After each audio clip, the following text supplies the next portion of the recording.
ونستغفره ونؤمن به ونتوكل عليه ونعوذ بالله من شرور أنفسنا ومن سيئات أعمالنا من يهده الله فلا مضل له ومن يضلله فلا هادي له ونشهد أن لا إله إلا الله وحده لا شريك له وسيدنا وسندنا ومولانا محمدا عبده ورسوله وقال الله تعالى أعوذ بالله من الشيطان الرجيم بسم الله الرحمن الرحيم يا أيها الذين آمنوا إنما الخمر والميسر والأنصاب والأزلام رجس من عمل الشيطان فاجتنبوا لعلكم تفلحون وقال النبي صلى الله عليه وسلم كل مشكل حرام الخمر أم الخبائث.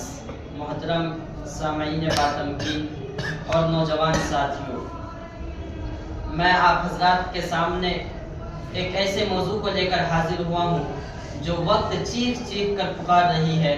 برائیاں عام ضرور ہوتی ہیں، کسی چیز کے پھلنے اور پھولنے میں اس کی جڑ کا بہت اہم رول ادا کیا جاتا ہے.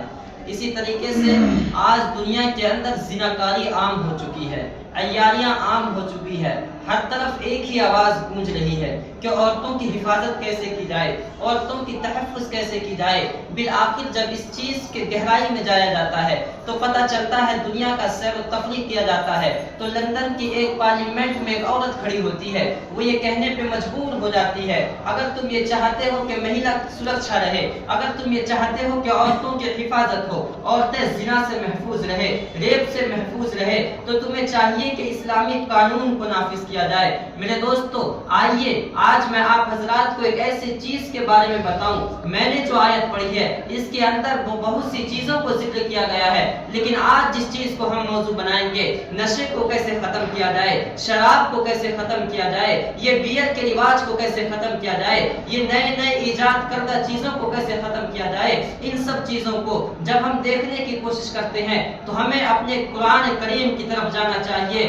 آؤ دنیا والوں، آؤ نوجوانوں، امت کے پیارے نوجوانوں، صلاح الدین ایوبی کے پاس بانو، آئیے ہم پھر سے ایک بات سوچتے ہیں کہ جب ہمارا قرآن پر ایمان ہے، صرف ایمان نہیں بلکہ یہ عقیدہ ہے، ہمارا اتنا مضبوط عقیدہ ہے قرآن پر، اگر کوئی قرآن کے اوپر انگلی اٹھائے، آتش بازی کرے، پٹاخوں کے ذریعے اس کو آسمان میں اچھالنے کی کوشش کرے، اس کے اوپر کوئی غلط ٹپنی کرتا ہے تو ہمارا ایمان ولولہ جوش مارنے لگتا ہے. ہم پھر یہ نہیں دیکھتے وہ مسلمان کس کیٹیگری میں کھڑا ہونے والا ہے، اس کا تعلق کس درجے ایمان سے ہے. اس وقت ہم صرف یہ دیکھتے ہیں کہ قرآن پر بات آ گئی ہے، لیکن ہائے افسوس، قرآن کو مانا، قرآن کے احکامات کو نہ مانا، قرآن کے حکم کو نہ مانا. قرآن چیخ کر کے رہا ہے، یا ایھا الذین آمنو، اے ایمان والو، اے نبی کے ماننے والو، اے مسلمانوں، اے صحابہ کے تابعین، اے تبع تابعین کے تابعین، آ جاؤ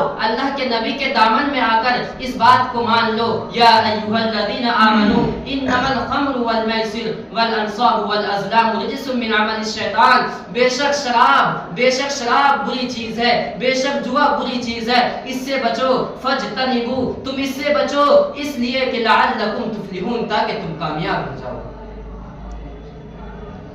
میرے دوستو، جناب محمد رسول اللہ صلی اللہ علیہ وسلم نے کہا کل مشکل حرام، ہر نشے والی چیز حرام ہے. الخمر ام الخبائث، یہ تمام برائیوں کی جڑ ہے. چاہے وہ ایران ہو، جاپان ہو، فرانس ہو، امریکہ جیسی سپر پاور طاقت ہو، چاہے وہ افغانستان یا پاکستان، بنگلہ دیش ہو، چاہے انڈونیشیا کا کوئی ممالک ہو، وہ اس بات پر ماننے کو تیار ہے کہ جو چیز جناب محمد رسول اللہ صلی اللہ علیہ وسلم نے 1400 سال پہلے فرمایا تھا کہ نشہ تمام برائیوں کی جڑ ہے، تمام برائیوں کی ماں ہے، آج دنیا اس بات کو مان چکی ہے. آپ اندازہ لگائیے، جب آدمی نشے کی حالت میں ہوتا ہے، اپنے آپے سے باہر ہو جاتا ہے، دماغ مسخ ہو جاتا ہے، اپنے کنٹرول سے باہر ہو جاتا ہے. جب نشے کی حالت میں ہوتا ہے، چوری کرنا آسان ہو جاتا ہے، زنا کرنا آسان ہو جاتا ہے، غیبت کرنا آسان ہو جاتا ہے. جس امام کے پیچھے 5 وقت کی نماز پڑھتا ہے اس کو گالی دینا آسان ہو جاتا ہے، بیوی کو طلاق دے بیٹھتا ہے، دوستی یاری کو ختم کر بیٹھتا ہے. ہر گناہ اس وقت اس کے لیے آسان ہو جاتا ہے. مرڈر ہو، کرائم ہو، جرم کی دنیا اس کے لیے آسان ہو جاتی ہے. کسی بھی جرم کا اگر بیک گراؤنڈ کھنگالا جائے دنیا اس نتیجے پہ پہنچتی ہے کہ پتہ چلا شراب کے نشے میں معصوم سوار 5 لوگوں کو ایکسیڈنٹ سے موت کے گھاٹ اتار دیا. اس کی ذمہ دار اور کوئی نہیں بلکہ یہ مہلک بیماری نشہ اور شراب ہوتی ہے.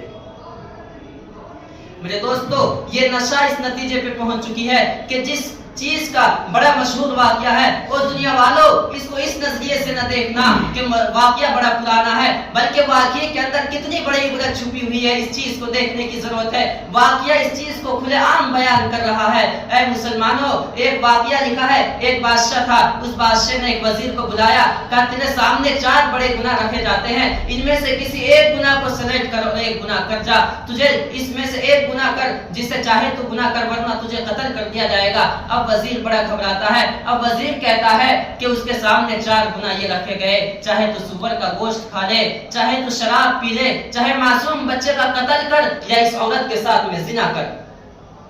اب وہ نوجوان بڑا پریشان ہوتا ہے اور کہتا ہے کہ وہ کہتا ہے کہ معصوم بچے کا قتل کرنا بڑا مشکل, عورت کے ساتھ زنا کرنا بڑا مشکل, سور کا گوشت کھانا بڑا مشکل. سب سے آسان میرے دوستو اسے جو گناہ نظر آتا ہے وہ شراب پینا نظر آتا ہے. تاریخ کے اوراق میں اس بات کو لکھی گئی ہے. او نوجوانوں کان کے پردے کو کھول کر سننا. تاریخ کے اوراق میں اس بات کو لکھی گئی ہے جب وہ شراب پیتا ہے ہر ایک گناہ کر بیٹھتا ہے. وہ زنا بھی کرتا ہے, سور کا گوشت بھی کھا لیتا ہے, اس معصوم بچے کا قتل بھی کر دیتا ہے اس لیے کہ وہ اپنے آپے سے باہر ہو چکا ہوتا ہے.